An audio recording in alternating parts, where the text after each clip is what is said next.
I say the word synergy, and I'm glad you mentioned the word buying group for you as well, right? Explain, though, what's the difference between a retail and a distribution buying group? Like, what are the benefits that you're bringing to your members of Powerhouse? Powerhouse, everybody thinks we got together as a buying group first and foremost. And yeah, we are a buying group, but first and foremost, we got together so 10 guys can sit in a room and talk about best practices.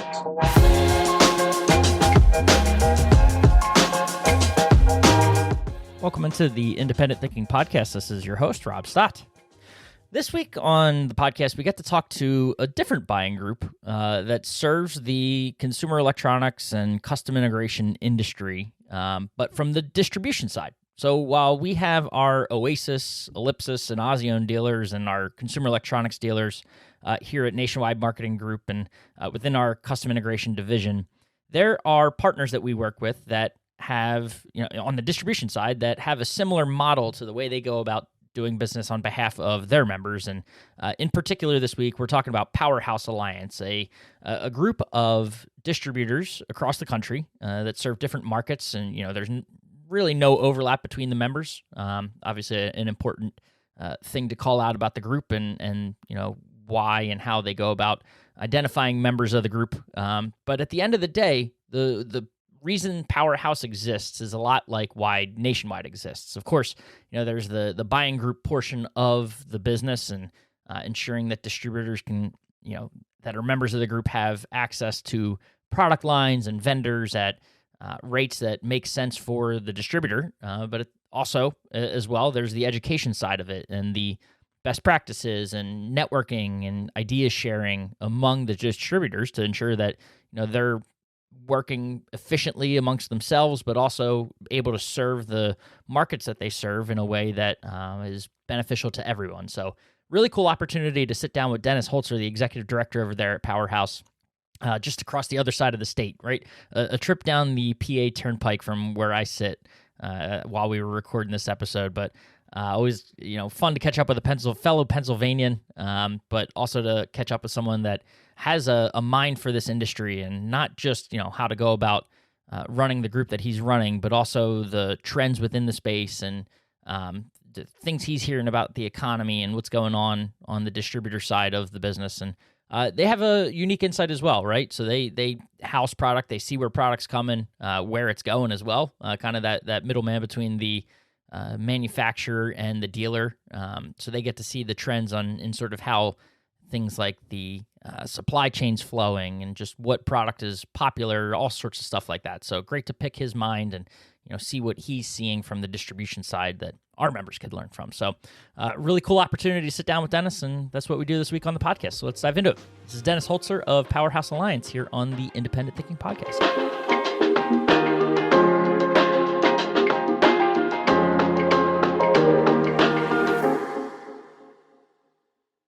All right, we are back on the Independent Thinking Podcast and joined today by Dennis Holzer, the Executive Director of Powerhouse Alliance. Dennis, appreciate you taking the time and calling in and, wanting to do a podcast, man.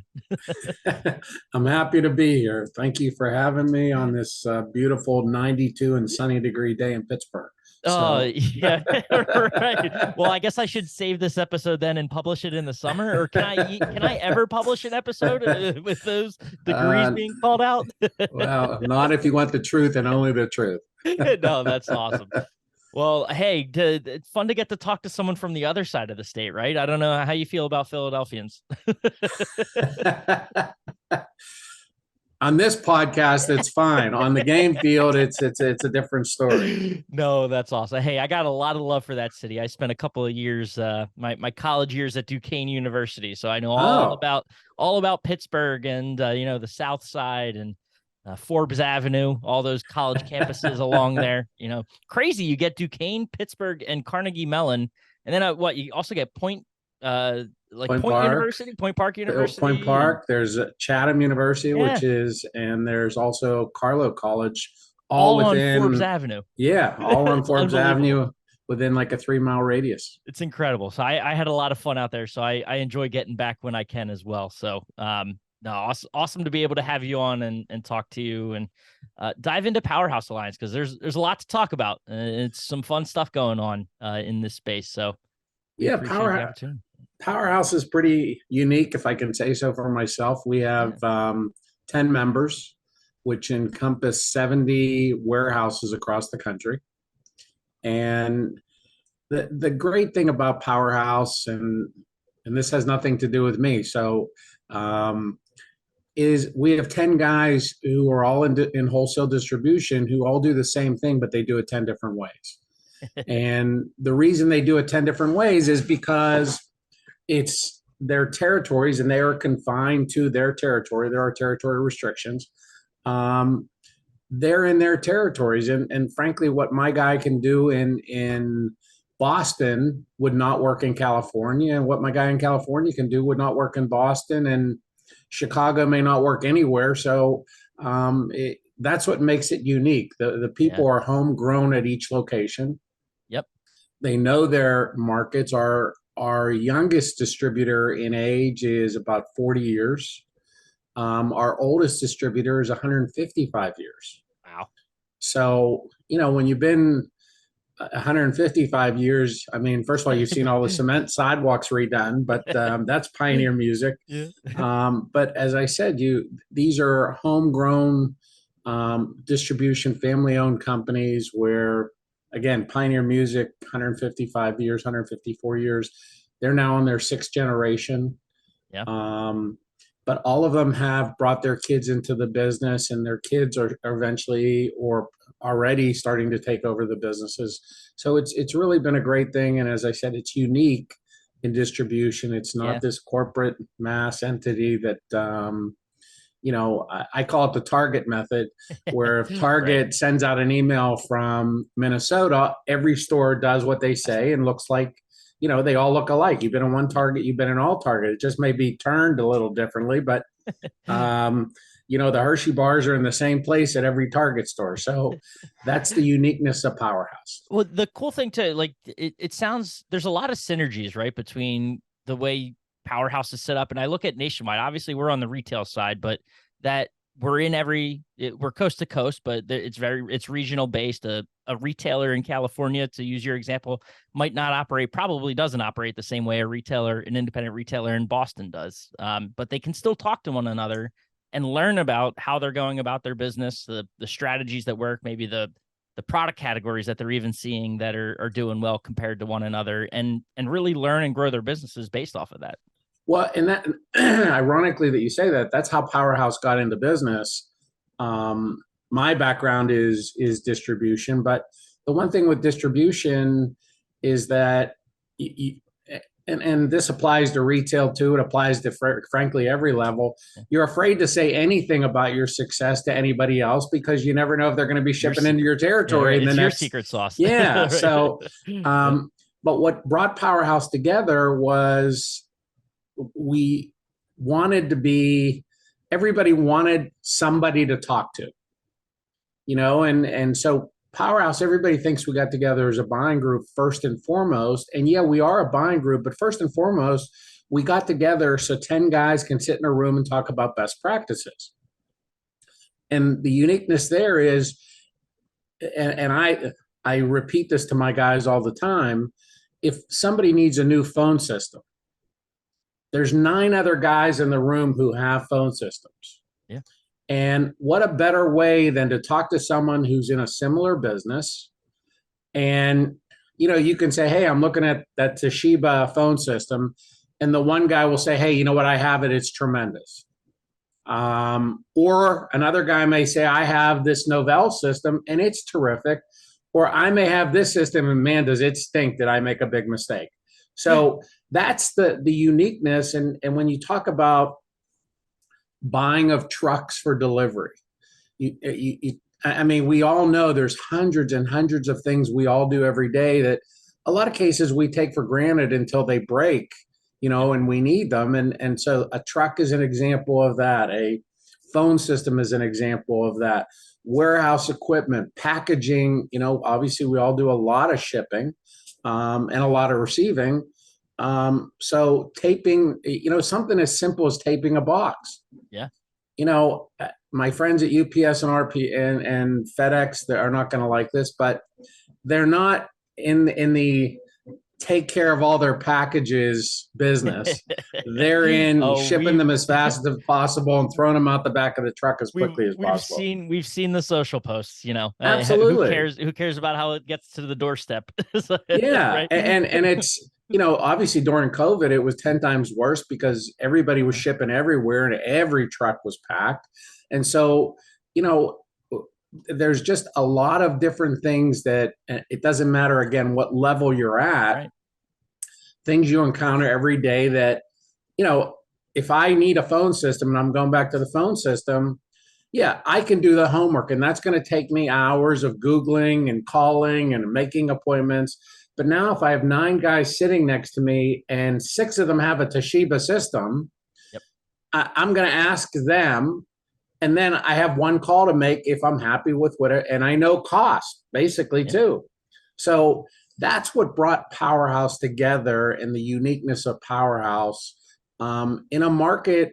And again, a lot of things I'm going to say are at all levels in a market that is, if, and I'm sure for a lot of your dealers too, if you'd have said to me 4 years ago when COVID really erupted, I thought, oh my God, we're all in for trouble, because who's going to let an integrator or somebody into their house unless it's absolutely mandatory, your refrigerator breaks or something. Yep. And I've been doing this 43 years, and how wrong I was. People let them in their houses in droves, and Right. people were buying TVs and appliances and really upgrading their house A to Z. Yeah. So, again, any help you can get. And that's what I know that's what Nationwide does for their dealers. That's what we do for our members, is put them on an easier path. They have enough to deal with every day. Yeah, absolutely. And I love to, I say the word synergy. And I'm glad you mentioned the word buying group for you as well, right? Like, so Yep. kind of explain though the difference, because people sitting here listening are like, what distributor, how do distributors have about, like, what's the difference between a retail and a distribution buying group? Like, what are the benefits that you're bringing to your members of Powerhouse? So I bring a lot of benefits, just as Nationwide does. The first benefit I bring is that, when you own a business, and again, it doesn't matter if it's a retail business owned by an independent person or a distribution business owned by an independent person, you need to have lines, obviously, to sell. Yeah. And every day you need education. Maybe you have these 3 lines, but out of the blue, here comes a 4th line, and you got to do the work, and you got to follow up on it, look into it, see if it makes sense for your business. Same thing goes for Powerhouse, especially in electronics right now. The way companies are approaching things, I'm not sure in 3 to 5 years from now, you're going to have to get off your recliner for anything, because everything's going to be controlled by your phone or your tablet. And the only thing you'll need on your recliner is a little motor, so you can drive it into the kitchen, get your dinner, back out, do your banking on your TV, do your purchasing on your TV. I have a life goal now. Yeah. So, so what happens is I am in charge, and not that my guys don't do it, but I'm in charge of looking at where is the market going? What are the hot lines? And that's just at the top of things. And then obviously when you drill down and there's a line you want, a line you feel you need in your mix to offer, now comes a negotiation for price. And we'd all like to think that there's, just a distributor price sheet, a dealer price sheet, a big box price sheet, etc. I think we've all seen over the last 20 years, 15 years, that price sheet has become tie-dyed. And it involves negotiation, unfortunately. So I do the negotiation. I get the program for the group, and then I present it to the group. And this is a step we've thrown in. I used to get the lines and give them to the members. Now, so they have, some what's the word I'm looking for? Oh my God, it slipped my mind, but it will come to me. But I make them vote on the line. Yeah. And if they vote, 70% of our members vote yes, then all 100% of the members, whether they voted no or not in that deal, they've got to take on the line. Okay. And so, and sometimes you win, sometimes you lose. Oftentimes, a lot of the lines we add are unanimous, to be frank.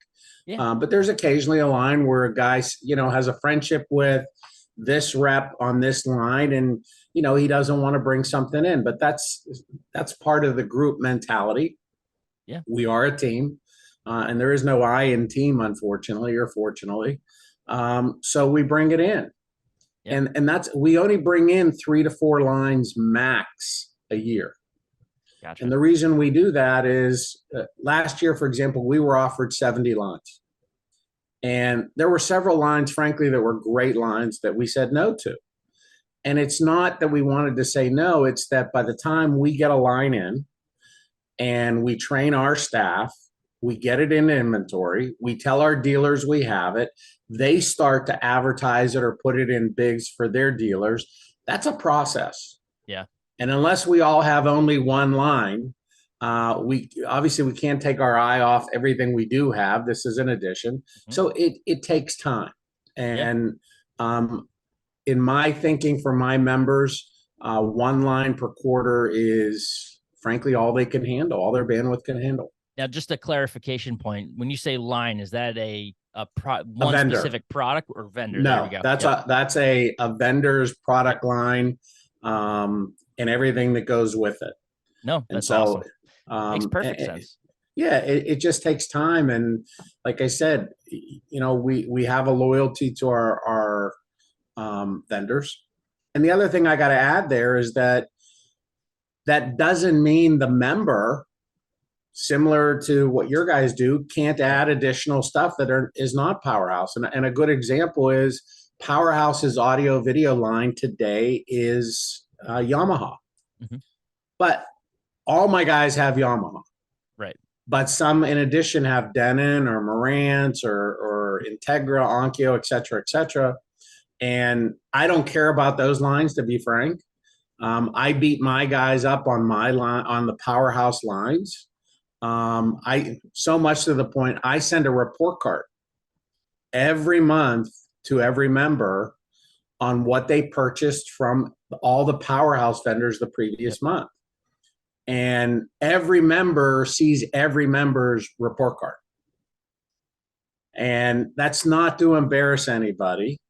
No. But going back to the beginning of this conversation, if one guy, we have RTI and he did 10,000 this month and another guy did 100,000, I hope the 10,000 guy is going to pick up the phone and call the $100,000 guy and say, what did you do? You really kicked my rear this month. Did you get a school bid? Did you, how did you get to that number? Well, it's a great point too, because like the group, back to you mentioning group mentality, like as much as it is learning from one another, you can't, deny the fact that there's always a little bit of a competition factor as well. Absolutely. Right. You love to, we're human nature. We love to compete and learn and, realize success in whatever form that comes in. Being able to see how you stack up against other individuals is a great way to learn. Another way to learn, right? So and the majority of the time, even though we look at it at first sight as negative, right, it typically makes us better at what we do, and smarter. So while we look at it as, oh man, he kicked my rear end last month, hopefully next month you're going to be a little smarter. You're going to do things a little differently if that's possible, and maybe that guy got lucky that month. Right. So luck plays a part in everything we do too. So absolutely, it just overall, everything applies. And again, it always goes back to always being on the same page with everybody, listening. I know you guys have it. I have it. You introduce something and somebody says, I can't sell that. Right. Well, and I hear it often. The truth of the matter is, let us not decide what we can sell. Let the dealer decide if he wants to buy it from us. Sure. So, absolutely. I in my lifetime, all of us have bought a lot of great products, really great products that didn't sell.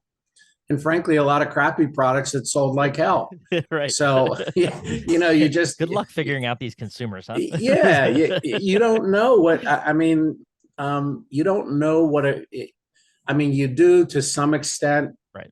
but never, I hate when people underestimate the consumer Well, and or make a decision for them. that's happening a lot right now, just economically, right? Yeah, Consumers are really kind of performing, if you will, against some serious expectations, some seriously negative expectations that have been set out for them, by economists out there all over the place. And I kind of want to give you a chance because you mentioned something too about, you got a unique look at categories and how they're performing and just sort of the direction things are heading. sure. Um, you know, for what should have been, for all intents and purposes, a really down year, and in some cases, it was very roller coaster like kind of year, right? What are you seeing as you look back from the distribution side? How did 2023 sort of wrap up as a year? I'll tell you, I've been doing this a long time, as I said, and 2023 is one of the first times in my career that it was really, really unique. Typically, and first of all, and this is famous, we all do it. You can't believe everything you read or hear. That's first of all. Yep. Second of all, um, we were coming off of 3 history years during COVID. And so we have our final history year last year, and now all the economists, et cetera, are saying, "Oh my God, you're going to have to wear ripped jeans for the rest of your life because you're not going to be able to buy a brand new pair of." And and for the most part, the majority of our members are up over last year. Wow. We have a couple pockets around the country where they're about 5% down. Right. In totality. And, when I look at 5% versus a history year, right. My members say, "Oh my God, I'm down 5%." I look at them and say, "But that's versus history." Right. If that was the worst year you ever had, 5% down versus the last year, you're not doing so bad. So overall, our business has remained strong. Now, in fairness, we sell a lot of our dealers are integrators. Drive a white van with no name on it. And so those guys, the dealers they're selling to are not typically your Best Buy customer. Right. So, they're still doing different things in their house, maybe not to the level they were last year. But they are still replacing TVs. They still are, doing different things. Certainly, with all these new gadgets, you can. That, as I said, you can sit on your recliner and do anything. So our business, knock on wood, has really been, in totality, has been very good. Yeah. And we're happy with it. It's a point that I don't think has been made enough. I think I first heard it maybe back at CEDIA, there was that state of the industry, buying groups up there talking amongst each other, and mentioning, it is like, I think historically we've wanted to compare year over year. And, that's just the way we've been accustomed to looking at how business is performing. Like, did I do better than last year? Did I do worse? Why not? And you mentioned it, some really just off the charts sort of years in terms of performance. So to try to compared to what are some all-time high numbers, it's going to look down. But, we almost have to change the way we look at it, right? Like almost those pre-COVID years or just sort of getting back to, I hate the term getting back to normal, but like more on a traditional curve of how growth is looking. You're right. And I don't know that those last 3 years were an anomaly because ultimately, if you replaced your TV 2 years ago, you're probably going to replace it in the next 2 years anyway. So it may have sped up some of that.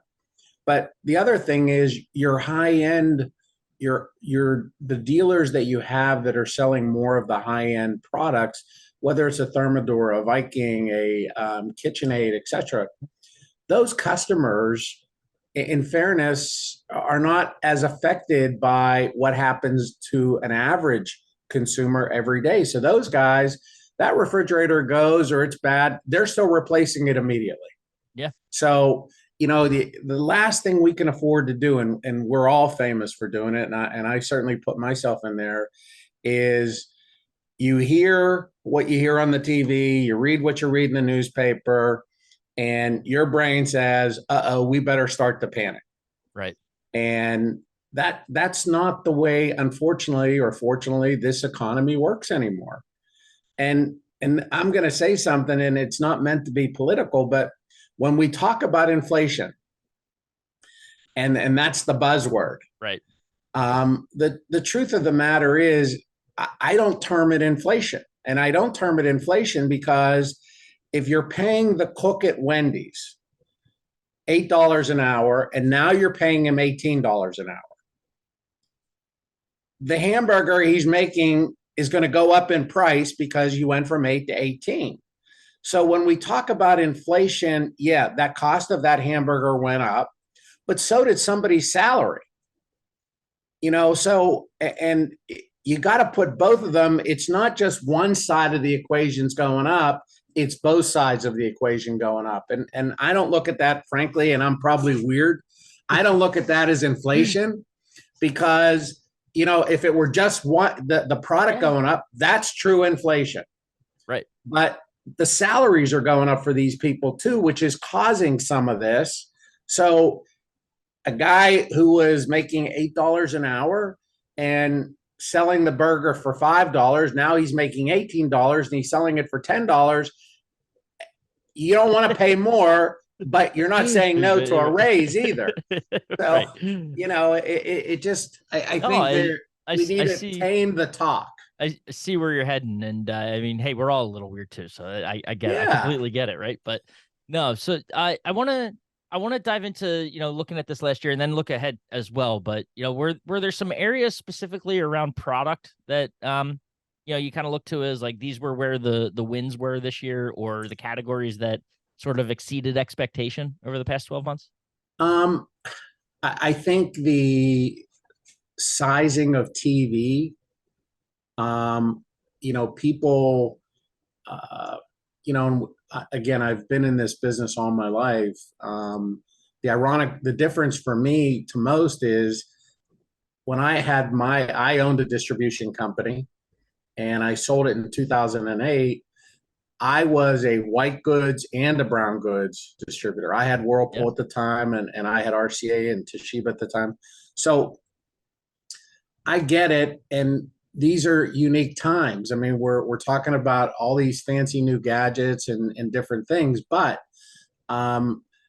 it's amazing to me that I thought when we got to 65-inch TVs, and now I'm aging myself, how much larger is the consumer going to want? If you really want to go big, you got a projector in those days. Yeah. Well, now 72, 75, 82, 85, 98-inch TVs, we're basically selling a lot of those as fast as they come in. And that was pretty surprising to me that, and we're all, especially those who understand the TV business, it goes down in cost 25% every year. Yep. But there's a lot of consumers who don't want it to wait till next year when it goes down in price. They want to be the first one to have that size TV because they want that size TV. Early adopter. Yeah, absolutely. So I think that surprised me a little bit. Other surprises are the ups and downs of receivers. Frankly, during COVID, you couldn't get enough of them. Anything that came in sold out the next day. Why? I don't understand. Now we're after COVID and receivers have really slowed down. So the one thing I've tried not, I've tried not to judge the consumer anymore. Yeah. Now I want to just go with the flow and let they're going to do it anyways, determine what they want. But so TVs have surprised me. Receivers have surprised me in the wrong way. What hasn't surprised me and continues to grow is the networking business. Yeah. And I'm a great example. You don't realize how many devices you have in your house, right, that require a network. until you sit back and you say, oh my God, I never realized, you know, an average consumer would probably say 5, 6, and all of a sudden you're at 20 before you even, you Right. know, if you have 4, I have 2 daughters. So a wife, 2 daughters, and me, that's 4 phones. I have a Powerhouse phone, that's 5 phones. Everyone has a computer. There's 4 more computers. So now we're at Yep. 9. Everyone in my house has a tablet. There's 4 more devices. We have 4 TVs that are actively, you know, smart TVs. So It racks up I'm quick. absolutely, and you don't realize how quick. Yeah. And obviously, it's not 3 in the morning. You need to worry about the speed because your router will fly through at that time. But it's when somebody's streaming a TV program, someone's on their computer, someone's doing this, someone's doing this. Now the speed has dropped from 60 miles an hour to 5 miles an hour, and everybody's complaining. So that business and um, the advancements in that business Yeah. cease to amaze me.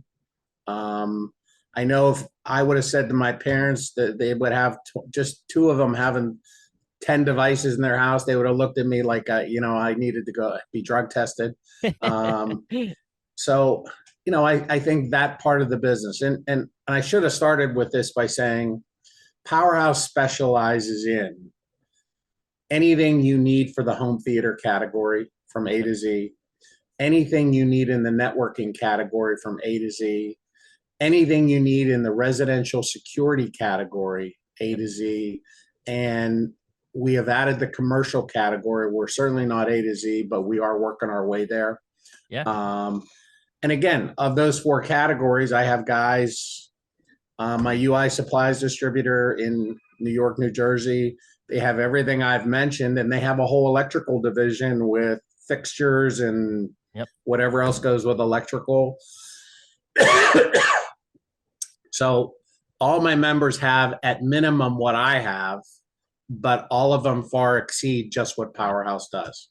No, that's awesome. And something that you mentioned throughout there too is that, you know, kind of how things are moving. I think one of the big things we heard over the last couple of years, supply chain wise, right, is that chips, you know, we're getting scooped up, you know, unavailable, making really impacting the electronics business and how available things were and things were, you know, how quickly they were able to move through supply chains. Are we back to, do you feel like we're back to normal? Is it better than it was a couple of years ago at this point? Yeah, it's predominantly back to normal. The unique thing is, and I think, again, including me, we all read the newspaper and we heard all the horror stories. Yeah. While we certainly encountered shortages throughout COVID, we didn't, and it's puzzling to me, but we didn't encounter line shortages. What we encountered were SKU shortages. Yeah. So in networking specifically, which contains a lot of chips, we may not have had the exact router you wanted, but we would have had a router below or a router above in the same line.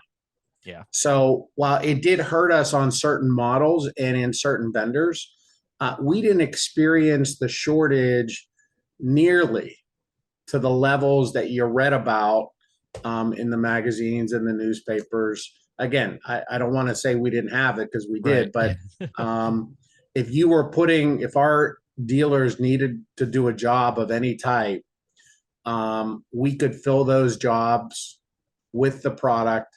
But again, there may be some wiggle room on this SKU. We had to go up a step or down a step to fulfill the whole order. But we're back.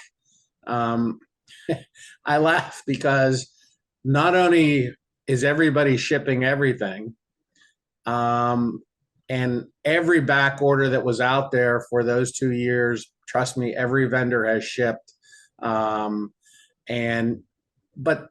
we've also seen some price decreases. Yeah. Now that all that inventory came in, things are catching up. Absolutely. Right. So we've seen Right. some price decreases as a result of all the inventory back to for the most part normal. There's still a couple here and there Yeah. of shortages, but it's nothing major. How's that set you up for the new year? As we look to 24, are things any areas you mentioned? Obviously, receivers TV is kind of what they're doing, and things like that. But is there any category or just sort of generally speaking, sort of what your anticipation is or expectations are for this year? I think the TV business, as we're getting bigger and bigger and bigger, that continues and will continue to do well. I think the networking category, for the reasons I mentioned, it will Yeah. continue to do well. One of the categories that has been doing a lot better and continues to get better is the outside category. And people where they want to duplicate their kitchen and their family room on their back deck. Yeah. So, specifically, I mean, we have got to do a better job, all of us, in educating the consumer that there's a lot of consumers out there, for example, in TVs. There are certainly outdoor TVs that are made for outdoor viewing. And a lot of people say, well, it's a little more money. I'll take my indoor TV and I'll put it outside. And first of all, it can be hazardous, not definitely as hazardous, but it can be. Secondly, it's not meant, people, what they don't understand is just because they have it under an awning and it's not getting wet, the temperature increases and decreases, everything in there starts to corrode and it hurts the TV, let alone it cancels out the warranty on the TV. So we do need to educate the consumer better that it's just not a sales pitch, don't put your indoor TV outside.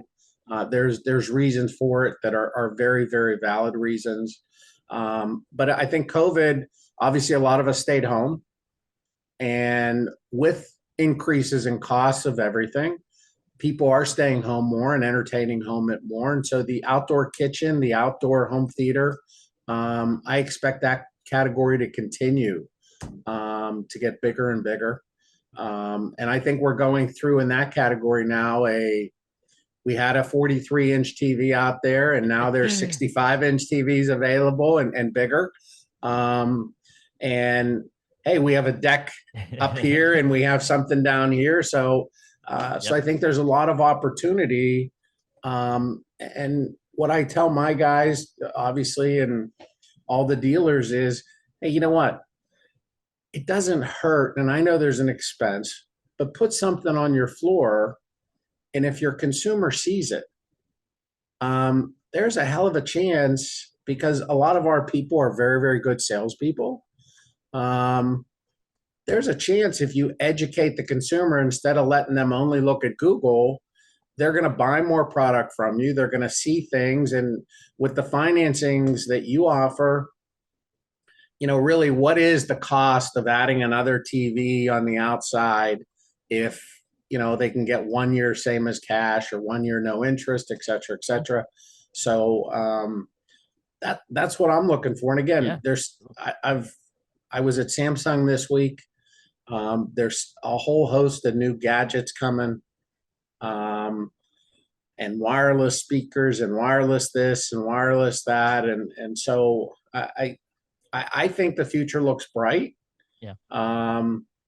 And I would just tell everybody, don't read into everything you hear what's negative. Let's let the consumers make their decisions. I love that. And if I didn't have one more question, that'd be a good one to end on. But one thing you've mentioned a couple of times throughout as well is education. And, it is such an important part of what goes on in this space. We see it at events like CEDIA throughout. I know all the groups have, education baked into their events, distributors as well. So what's kind of your approach to whether it's obviously your members, they've got dealers that also need to be educated, and then there's the consumer, right? So what's the Powerhouse approach to training and education? So it obviously slowed down during COVID, and it's now starting to ramp back up. But my goal is to have one training per location per month for the Powerhouse, for whoever purchases from Powerhouse. And all of those trainings are no charge. Now we have added a component from CEDIA, where CEDIA is now using our locations to host some of their own CEDIA trainings. And people laugh at me when I say this, but this is the truth. We make nothing on those trainings. CEDIA, when you want to come to one of those, and those are certification Yeah. trainings to be able to get certified. We host it. We're there. They're in our locations, but those, you have to pay for those. 100% of those funds go to CEDIA. You would register with CEDIA, you would pay CEDIA. The certification obviously comes from CEDIA, but we're hosting it. And the goal, frankly, the reason we're hosting it is if we get 10 dealers and nine of them know us, but one doesn't, I have the opportunity to introduce a Powerhouse member to that one dealer. Yep. But over in that, plus that, we're trying to do one training per location per month. Some of those are held by, we have a full staff now that has been CEDIA certified, trained. They all have their certifications. So we're doing a lot of those trainings. We have factory, some of those are, we have network trainings, but then we also have Eero or Luxo or different vendor specific trainings. So we're trying to really mix it up. We encourage everybody to come and learn. Yep. You're not required to buy anything. You're not required to do anything. It's not, and maybe you're not in the category. But you come, you listen, you may leave and say, you know what, this is too serious for me. But you may leave and say, hey, I could try this. This is a good place to start. And the one thing with Powerhouse, unlike vendors, and again, I'm not picking on them, you don't need to buy master cartons of products from us. You don't need to order in advance. You call me and you say, I need one brown faceplate. You will buy one brown faceplate. So, yeah. I encourage everybody, and I'm not an inventory pusher or anything like that. I get beat up by everybody when I say that. My goal is if our dealers have clean showrooms and they display product, whether there's nothing more of a sword in my heart when a dealer says to me, I can't sell that, because what's he base it? He's always going to base it on history. And tomorrow is a lot different than today. Today was a lot different than yesterday. And so, I just think you have to be in this market today. You've got to be a lot more open to try things. It doesn't have to be $1 million investment. And, as I said, that's what distribution is good for. We can get you into a category as low priced as can be. And we're not going to beat you up as a vendor where, hey, take my top 10 SKUs, take 3 of each and pay me. I would say to you, as I said, put one outdoor TV on your floor. Give it a shot. Give it a shot. Yeah. And, there's times where there's money involved, either from you, coming from me. Maybe it gets to the point where you say, hey, I absolutely can't sell this TV. Do you have a dealer? Maybe at a little discount, we can move it from that dealer to another dealer who needs a TV like that, or put it on their showroom. Right. So there's a lot of things but don't ever say, I can't sell that. Right. Until you've at least tried. And please don't base it on 1920 sales when you did have that and you couldn't sell it.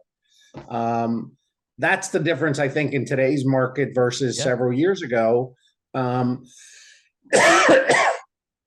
It's selling and displaying are a totally different realm and atmosphere than it was years ago. No, it's incredible. And see, you found a way to find another good kind of mic drop moment for the end of a podcast. I love it. See, we did it. No, that's it's some really great insights. And I mean, Dennis, I appreciate the time wholeheartedly. Cool to be able to kind of dig into the, peel back the layers of Powerhouse, right? And see your approach to business in the distribution space, and the insights too, because I think it's, always important to hear those and get your take on sort of the direction of whether it's categories or just how things are happening in general. So we appreciate it. And I'm sure, we will be certain to catch up again sometime soon. Yeah. And Rob, if I can close on one thing, is absolutely that, we're all on the same team. Yeah. And look, if your dealers don't buy, that means we don't sell. And so if we sell and your dealers buy and they sell, we all have to work together. Too often, and I'm not embarrassed to say it, with some vendors, it's like an us versus them, Right. um, and that doesn't work.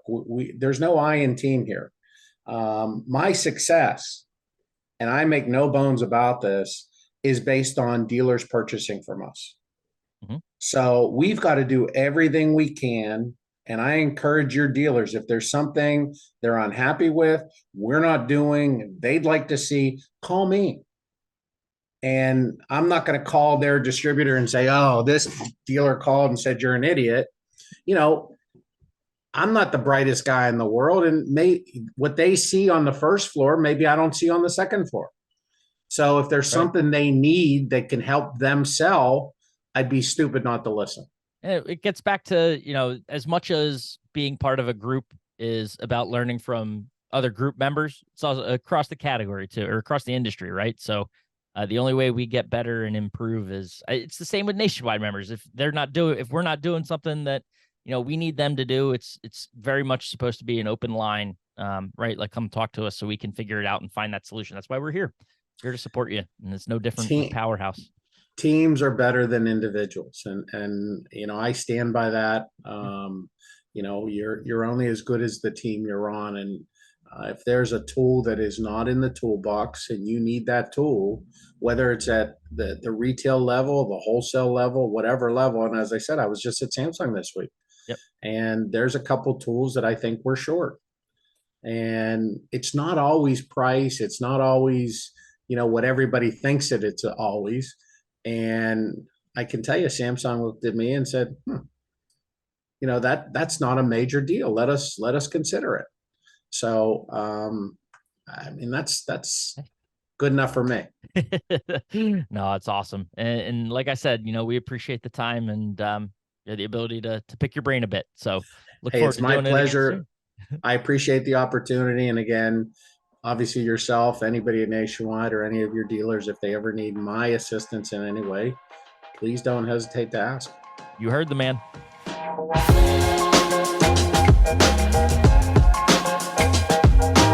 Awesome. And thanks again to Dennis. Just like I said at the top, a great opportunity to pick his brain, someone that sits in a unique seat to be able to spot trends and see what the distributor partners within his organization are seeing from, buying patterns and things like that. And, of course, plugged in as well to every corner of this industry and, talking about CE and CI as well. So, of course, want to be able to sit down and see what he's thinking and the direction he thinks things are going. So appreciate him taking that time and chatting with us and sharing some insights with you. And of course, as always, appreciate you listening to the Independent Thinking Podcast, and we'll catch you next time.